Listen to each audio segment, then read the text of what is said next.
Alvin York, the whole story, narrated straight from Wikipedia, start to finish. Let's dive in.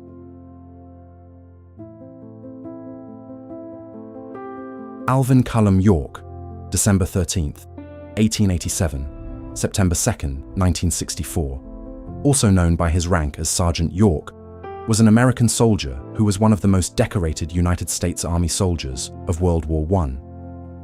He received the Medal of Honor for leading an attack on a German machine gun nest, gathering 35 machine guns, killing at least 25 enemy soldiers, and capturing 132 prisoners.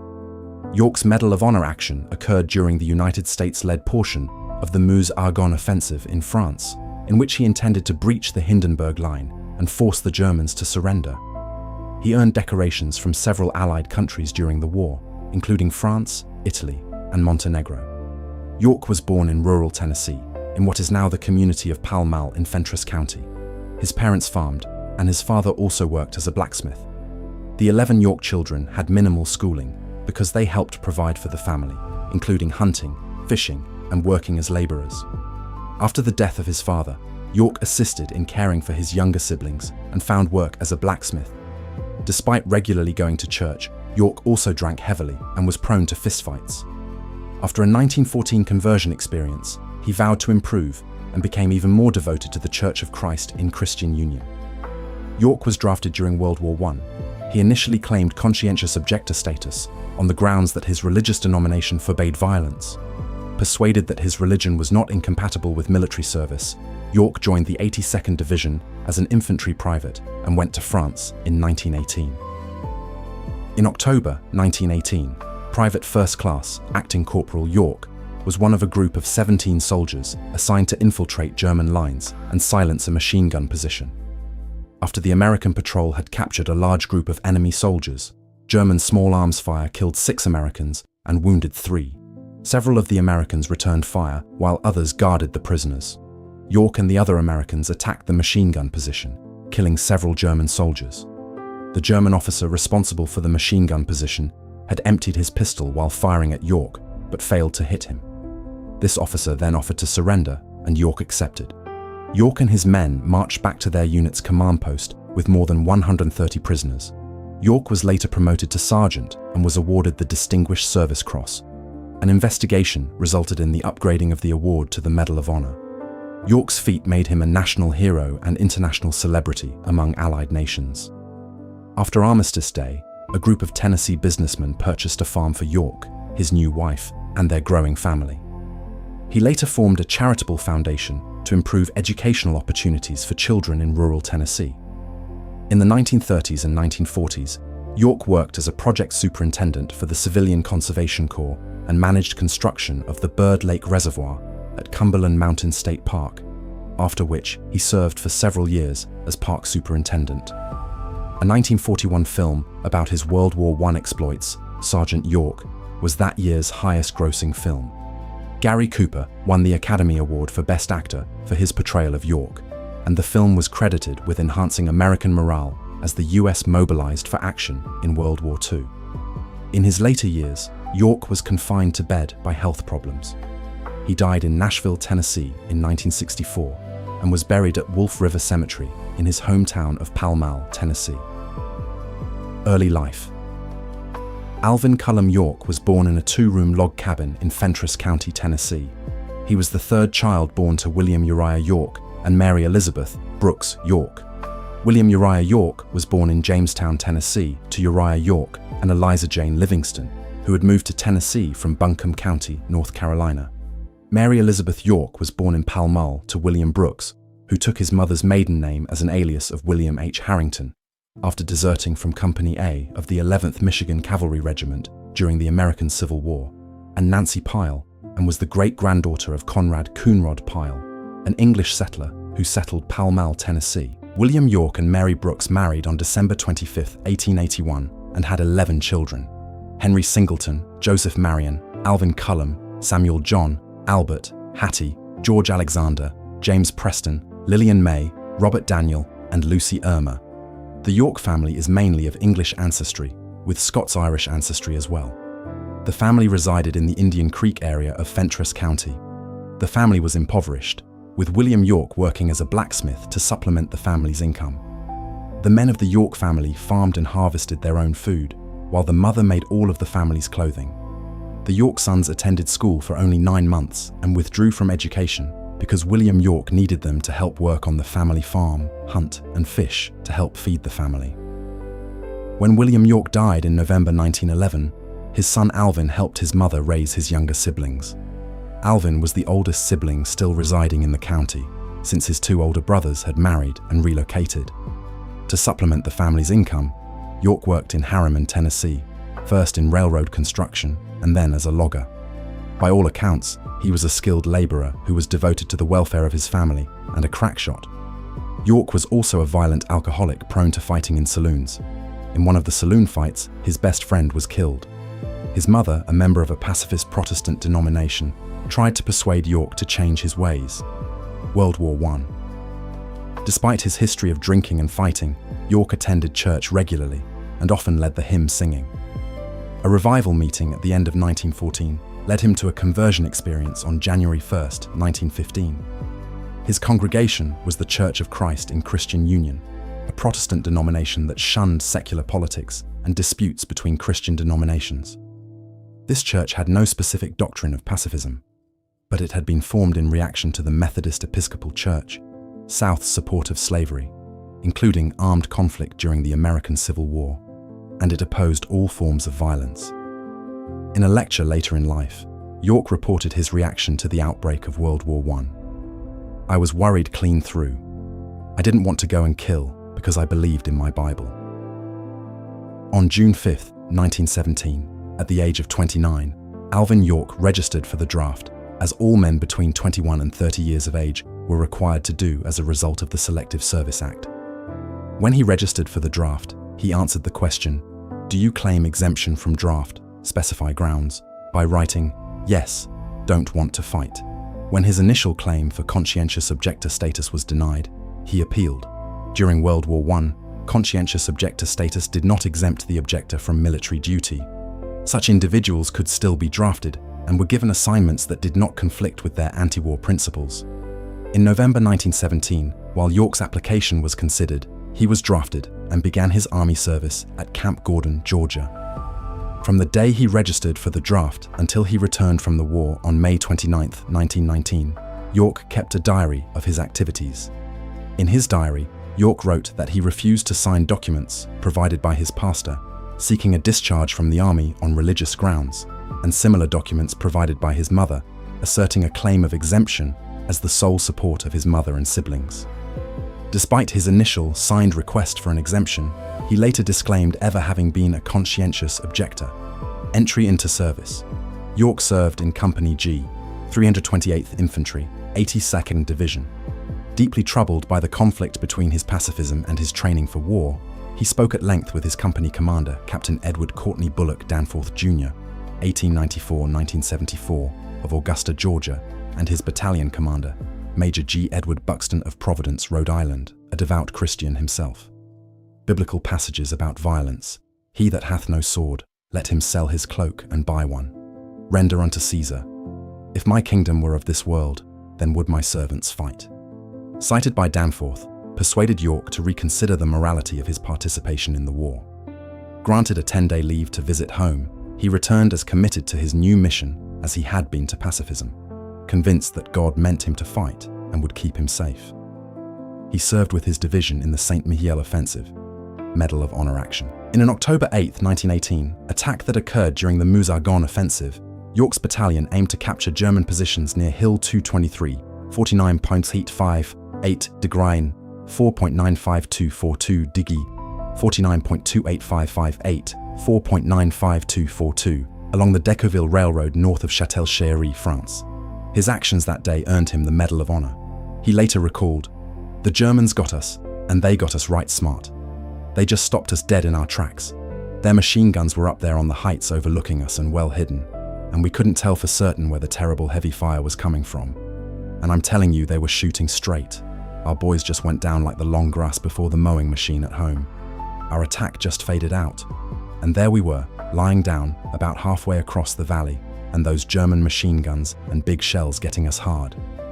Under the command of Corporal, Acting Sergeant Bernard Early, 4 non-commissioned officers, including Acting Corporal York, and 13 privates were ordered to infiltrate the German lines to take out the machine guns. The group worked their way behind the Germans and overran the headquarters of a German unit, capturing a large group of German soldiers who were preparing a counterattack against the US troops. Early's men were contending with the prisoners when German machine gun fire suddenly peppered the area, killing 6 Americans and wounding 3 others. Several of the Americans returned fire, while others guarded the prisoners.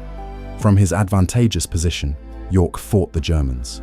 York recalled, "And those machine guns were spitting fire and cutting down the undergrowth all around me, something awful. And the Germans were yelling orders. You never heard such a racket in all of your life. I didn't have time to dodge behind a tree or dive into the brush. As soon as the machine guns opened fire on me, I began to exchange shots with them. There were over 30 of them in continuous action, and all I could do was touch the Germans off just as fast as I could. I was sharp shooting. All the time, I kept yelling at them to come down. I didn't want to kill any more than I had to, but it was they or I, and I was giving them the best I had." During the assault, a German officer led several Germans to the scene of the fighting and ran into York, who shot several of them with his pistol. Imperial German Army First Lieutenant Paul Jürgen Vollmer, commanding the 120th Reserve Infantry Regiment's 1st Battalion, emptied his pistol trying to kill York, while he was contending with the machine guns. Failing to injure York, and seeing his mounting losses, he offered in English to surrender the unit to York, who accepted. At the end of the engagement, York and his 7 men marched their German prisoners back to the American lines.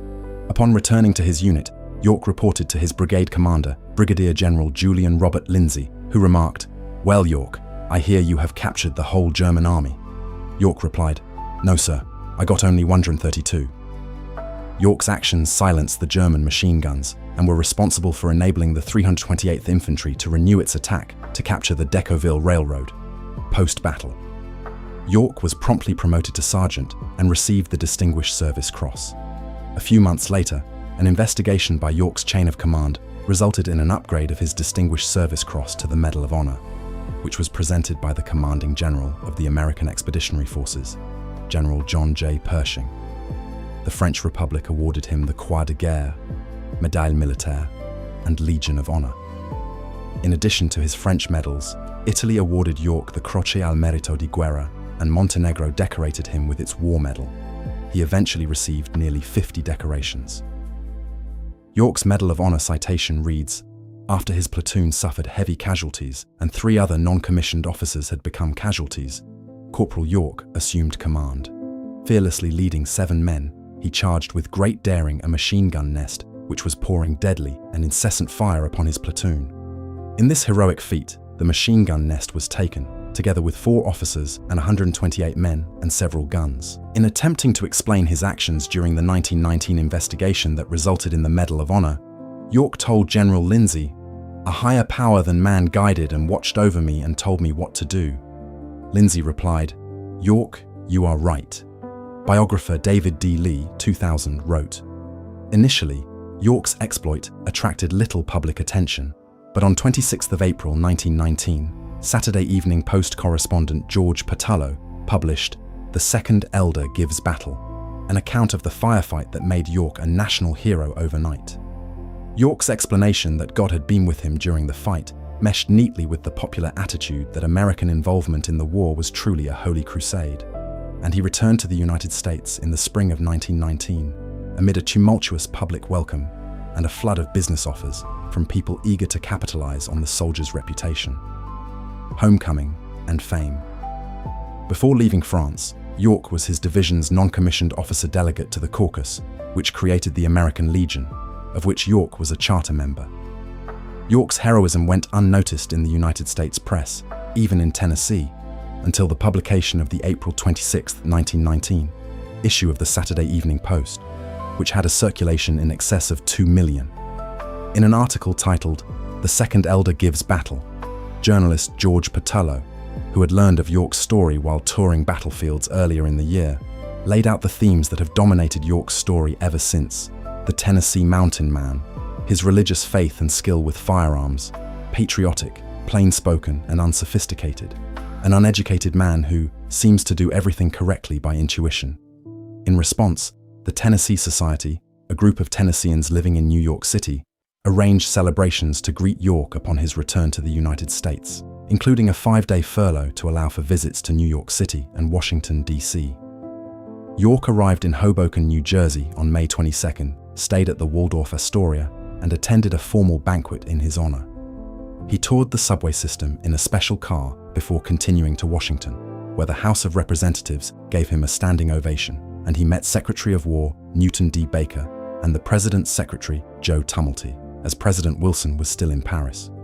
York proceeded to Fort Oglethorpe, Georgia, where he was discharged from the service, and then to Tennessee for more celebrations. He had been home for barely a week when on June 7, 1919, York and Gracie Loretta Williams were married by Tennessee Governor Albert H. Roberts in Pall Mall. More celebrations followed the wedding, including a week-long trip to Nashville, where York accepted a special medal awarded by the state. York refused many offers to profit from his fame, including thousands of dollars offered for appearances, product endorsements, newspaper articles, and movie rights to his life story. Instead, he lent his name to various charitable and civic causes. To support economic development, he campaigned for the Tennessee government to build a road to service his native region, succeeding when a highway through the mountains was completed in the mid-1920s and named Alvin C. York Highway. The Nashville Rotary organized the purchase, by public subscription, of a 400-acre, 1.6 square kilometers farm, the one gift that York accepted. But it was not the fully equipped farm he was promised, requiring York to borrow money to stock it. He subsequently lost money in the farming depression that followed the war. Then, the Rotary was unable to continue the installment payments on the property, leaving York to pay them himself. In 1921, he had no option but to seek public help, resulting in an extended discussion of his finances in the press, some of it sharply critical. Debt in itself was a trial. I could get used to most any kind of hardship, but I'm not fitted for the hardship of owing money. Only an appeal to Rotary clubs nationwide and an account of York's plight in the New York World brought in the required contributions by Christmas 1921. After the war. In the 1920s, York formed the Alvin C. York Foundation with the mission of increasing educational opportunities in his region of Tennessee.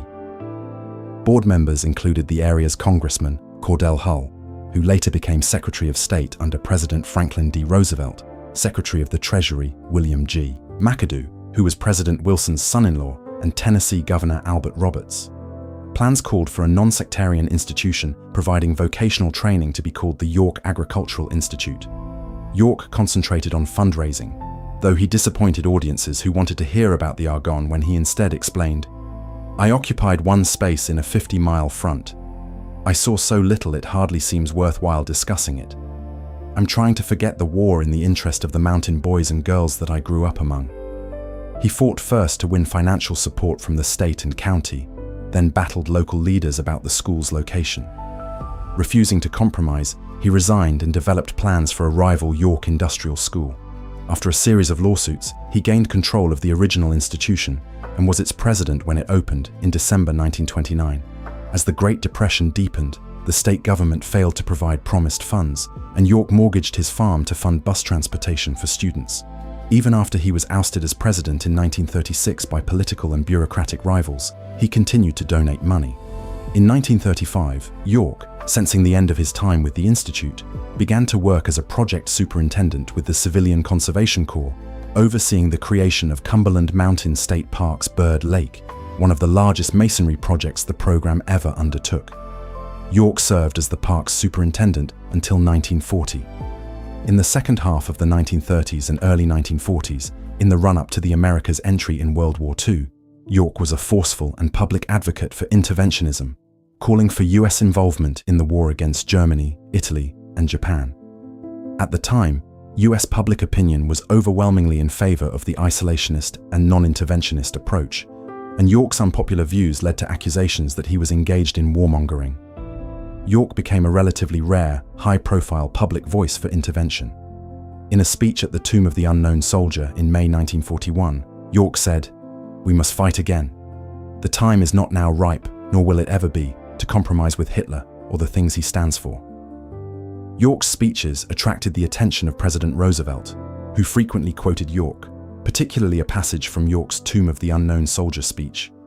"By our victory in the last war, we won a lease on liberty, not a deed to it." Now, after 23 years, Adolf Hitler tells us that lease is expiring, and after the manner of all leases, we have the privilege of renewing it or letting it go by default. We are standing at the crossroads of history. The important capitals of the world in a few years will either be Berlin and Moscow or Washington and London. I, for one, prefer Congress and Parliament to Hitler's Reichstag and Stalin's Kremlin. And because we were for a time, side by side, I know this unknown soldier does too. We owe it to him to renew that lease of liberty he helped us to get. During World War II, York attempted to re-enlist in the army. However, at 54 years of age, overweight, near diabetic, and with evidence of arthritis, he was denied enlistment as a combat soldier. Instead, he was commissioned as a major in the Army Signal Corps, and he toured training camps and participated in bond drives in support of the war effort, usually paying his own travel expenses. General Matthew Ridgway later recalled that York created in the minds of farm boys and clerks the conviction that an aggressive soldier, well-trained and well-armed, can fight his way out of any situation. He also raised funds for war-related charities, including the Red Cross. He served on his county draft board, and when literacy requirements forced the rejection of large numbers of Fentress County men, he offered to lead a battalion of illiterates himself, saying they were crack shots. Although York served during the war as a Signal Corps major and as a colonel with the 7th Regiment of the Tennessee State Guard, newspapers continued to refer to him as Sergeant York, legacy and film story. Biographer David Lee explored the reason Americans responded so favorably to his story. York's Appalachian heritage was central to his popularity because the media portrayed him as the archetypical mountain man. At a time of domestic upheaval and international uncertainty, York's pioneer-like skill with a rifle, his homespun manner, and his fundamentalist piety endeared him to millions of Americans as a contemporary ancestor, fresh from the backwoods of the southern mountains. As such, he seemed to affirm that the traditional virtues of the agrarian United States still had meaning in the new era. York represented not what Americans were, but what they wanted to think they were. He lived in one of the most rural parts of the country when a majority of Americans lived in cities. He rejected riches when the tenor of the nation was crassly commercial. He was pious when secularism was on the rise. For millions of people, York was the incarnation of their romanticized understanding of the nation's past, when men and women supposedly lived plainer, sterner, and more virtuous lives. Ironically, while York endured as a symbol of an older America, he spent most of his adult life working to bring roads, schools, and industrial development to the mountains, changes that were destroying the society he had come to represent. York cooperated with journalists in telling his life story twice in the 1920s.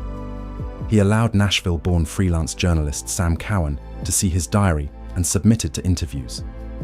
The resulting 1922 biography focused on York's Appalachian background, describing his upbringing among the purest Anglo-Saxons to be found today, emphasizing popular stereotypes without bringing the man to life. A few years later, York contacted a publisher about an edition of his war diary, but the publisher wanted additional material to flesh out the story. Then Tom Skehill, an Australian-born veteran of the Gallipoli campaign, visited York in Tennessee, and the two became friends. On York's behalf, Skehill wrote an autobiography in the first person and was credited as the editor of Sergeant York, his own life story and war diary. With a preface by Newton D. Baker, Secretary of War in World War I, it presented a one-dimensional York, supplemented with tales of life in the Tennessee mountains.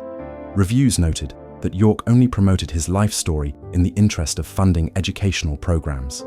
Perhaps York's bearing after his famous exploit in the Argonne best reveals his native greatness. He will not exploit himself except for his own people, all of which gives his book an appeal beyond its contents. The mountaineer persona Cowan and Skehill promoted reflected York's own beliefs. In a speech at the 1939 New York World's Fair, he said, "We, the descendants of the pioneer long hunters of the mountains, have been called Scotch-Irish and pure Anglo-Saxon, and that is complimentary, I reckon. But we want the world to know that we are Americans.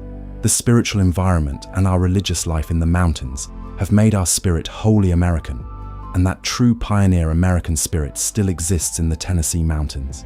Even today, I want you all to know, with all the clamor of the world and its evil attractions, you still find in the little humble log cabins in the Tennessee mountains that old-fashioned family altar of prayer, the same that they used to have in Grandma's and Grandpa's day, which is the true spirit of the Long Hunters. We in the Tennessee mountains are not transplanted Europeans. Every fiber in our body and every emotion in our hearts is American. For many years, York employed a secretary, Arthur S. Bushing, who wrote the lectures and speeches York delivered. Bushing prepared York's correspondence as well. Like the works of Cowan and Scahill, words commonly ascribed to York, though doubtless representing his thinking, were often composed by professional writers. York had refused several times to authorize a film version of his life story. Finally, in 1940, as York was looking to finance an interdenominational Bible school, he yielded to a persistent Hollywood producer and negotiated the contract himself. In 1941, the movie Sergeant York, directed by Howard Hawks with Gary Cooper in the title role, told about his life and Medal of Honor action. The screenplay included much fictitious material, though it was based on York's diary. The marketing of the film included a visit by York to the White House, where President Franklin D. Roosevelt praised the film. Some of the response to the film divided along political lines, with advocates of preparedness and aid to the United Kingdom enthusiastic. Hollywood's first solid contribution to the national defense, said Time, and isolationists calling it propaganda for the administration. It received 11 Oscar nominations and won 2, including the Academy Award for Best Actor for Cooper. It was the highest-grossing picture of 1941. York's earnings from the film, about $150,000 in the first 2 years as well as later royalties, resulted in a decade-long battle with the Internal Revenue Service. York eventually built part of his planned Bible school, which hosted 100 students until the late 1950s. Political views. York originally believed in the morality of America's intervention in World War I. By the mid-1930s, he looked back more critically. "I can't see that we did any good. There's as much trouble now as there was when we were over there. I think the slogan, 'a war to end war,' is all wrong." He fully endorsed American preparedness, but showed sympathy for isolationism by saying that he would fight only if war came to America. A consistent Democrat. "I'm a Democrat first, last, and all the time," he said. In January 1941, he praised President Roosevelt's support for the United Kingdom, and in an address at the Tomb of the Unknown Soldier on Memorial Day of that year, he attacked isolationists and said that veterans understood that liberty and freedom are so very precious that you do not fight and win them once and stop. They are prizes awarded only to those peoples who fight to win them and then keep fighting eternally to hold them. At times, he was blunt. "I think any man who talks against the interests of his own country ought to be arrested and put in jail, not excepting senators and colonels." Everyone knew that the colonel in question was Charles Lindbergh.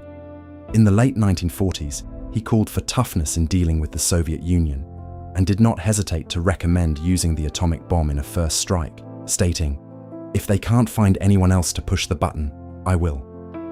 He questioned the failure of United Nations forces to use the atomic bomb in Korea.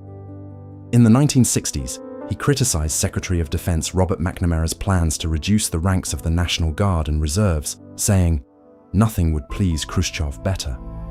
Personal life and death."